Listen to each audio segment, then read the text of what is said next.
I also wanted to call you when you were on the radio, and this is what I hope to ask. Leaving aside the matter of the reality of God's existence, do you see any evolutionary advantage or necessity in the mass common belief of a mean old man God?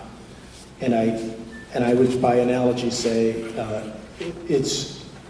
I'm wondering, would you say religiosity were like seasickness, which accidentally resulted when land mammals who needed a vestibular and a visual sense suddenly got on a boat, and those two senses went awry. And just perhaps to restate the question, do you see an advantage for a percentage of the people to hold on to the God delusion that is contributing to our fitness? Right, that's a very complex and interesting question. It's about biological advantage, and the questioner has already anticipated my answer, which is that there may well not be a biological advantage of religious belief per se, but religious belief may be a byproduct of something else that perhaps once upon a time had a biological advantage, maybe even still does, but it's an unwanted byproduct, a side effect. And he uses the analogy, which I hadn't heard before, of seasickness. I think that's very likely true. I used the example in the God delusion of a rather common behavior among night-flying insects, such as moths, which is flying into candle flames or flying towards into lights. And in the case of candle flames, when a moth flies into a candle flame, it's suicidal. And so you might well ask the question, what is the Darwinian survival value of self-sacrificing, self-immolation behavior in moths? And put like that, it doesn't sound like a very plausible idea. However, what if it's a byproduct? What if it's the wrong question? These moths are not committing suicide. They're not flying into candle flames. What they're doing is a byproduct of something else which once upon a time, before candles were invented, had positive survival value. And one possible example of survival value which it could have had is the light compass reaction. Most insects that have been looked at use light as a compass in one form or another. Day-flying insects use the sun as a compass. They follow the rule of thumb in the brain, keep the sun at a fixed angle. It might be 30 degrees to your right. And if you do that, you'll fly in a straight line. It could work because, insects have compound eyes, and so the eyes are a set of tubes looking out in all directions, like a sort of pincushion. And so the rule could be keep the sun in one of these tubes, one of these ommatidia. That would have the effect of flying in a straight line as a light compass, but only because the sun is at optical infinity. The sun being at optical infinity, that means that the light rays are parallel, and therefore the 30-degree rule will have the effect of flying in a straight line. But now, and that always worked, because in primitive times, before humans came along, the only lights you ever saw at night were the moon and the stars. The only light you ever saw by day was the sun. But now, with candles and electric lights and distant cities and things, and distant cities would be fine, nearby lights, these light sources, like candles, are no longer at optical infinity. The light rays are radiating out. So the 30-degree rule no longer results in a straight line. It results in a logarithmic spiral into the candle. And maybe that's what's going on. But it's not that the moths are committing suicide. The moths are doing something perfectly sensible by the lights of, if you'll pardon the expression, the kind of lights that their ancestors experienced before humans came on the scene. And so your seasickness example could be exactly right, that religion is a byproduct of something else, some psychological propensity, such as, say, the rule of thumb among children, or believe what your parents tell you. That would be a very sensible rule of thumb for a child. Believe what your parents tell you, otherwise you die. I mean, you fall off cliffs, or you walk into the fire, or you walk into the jaws of a saber-toothed tiger. Believe what your parents tell you. Believe what your parents tell you. Don't ask questions. Just believe, believe, believe, believe. That would be a good thing for a child, a good rule of thumb for a child to be born with. But of course, by its very nature, the child brain that's born with that rule of thumb has no way of distinguishing between sensible advice, like don't approach a saber-toothed tiger, and nonsensical advice, like bow down 5 times a day towards the east or something.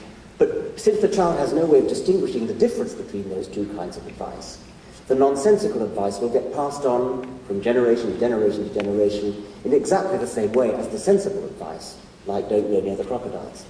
And I suspect that's what religion may be. It may be a byproduct of psychological predispositions such as the childhood rule, which has high survival value, of believe what your parents tell you, because believe what your parents tell you is instantly vulnerable to, you could call it almost parasitization by a mind virus, in the same kind of way as computers that have to be flexibly programmable to obey whatever the programmer tells them in order to do useful things like word processing.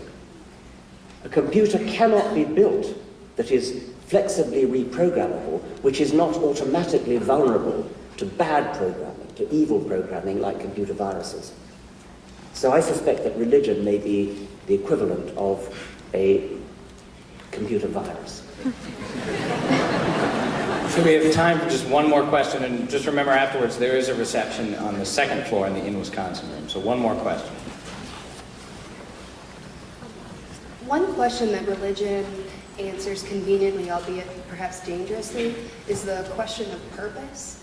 And it's one that I'm having trouble reconciling with this idea, is how do we define purpose and then therefore like the responsibility that goes with it when we take it outside of the context of this religious myth? Okay, purpose is a complex idea. We're all of us as humans familiar with the idea of purpose. We have our own purposes. We set up goals. Our purpose is to do a bit of carpentry and make a table. Our purpose is to finish our work. Our purpose is to write a book or write a symphony or something of that sort. So we're all familiar with that, and we have a definite idea of a goal in our heads. An engineer's purpose in designing a plane is that it shall fly.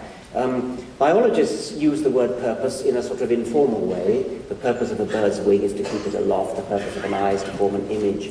The purpose of an ear is to decode sound waves and so on. And until Darwin came along, it wasn't really possible to distinguish those two kinds of purpose, human purpose from biological purpose.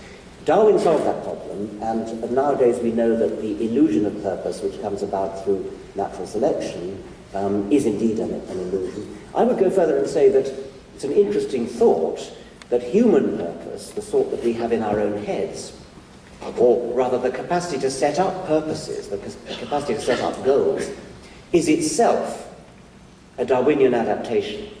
So natural selection has shaped brains so that they work by setting up purposes. It's a very efficient way to program an animal or indeed a computer, to give it a goal and to give it the rule, sort of meander around at random until the goal is reached and then stop. And it's rather more sophisticated than that. I mean, there are some animals that do meander around at random until they reach a certain state and then stop. But something like a dog looking for food is a rather more sophisticated version of that. And humans are more sophisticated yet because we set up actual imagined goals in our heads, which are rather like computer simulation. So I'm actually imagining what I have to do when I get back to England. I'm visualizing it.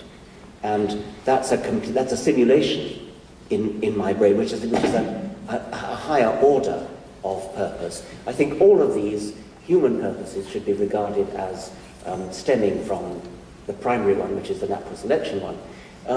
Then, of course, the very fact that humans are so purpose-driven and so obsessed by purpose means that we can't help seeing it wherever we look. And so we ask, what's the purpose of a mountain? What's the purpose of a rock? What's the purpose of the universe? And that's another of the reasons why gods get invented. That we can't help ourselves, we can't stop seeing purpose wherever we look. And no doubt that's a valuable thing within our purely human context. And it's kind of valuable in biology as well, because Darwinian natural selection gives this really very special meaning to the idea that the purpose of a heart is to pump blood and the purpose of an eye is to see, which you don't get with a mountain. I mean, it's much less persuasive that a mountain has a purpose. But there are people who think the entire universe has a purpose, and they're suffering from that same delusion. Thank you very much.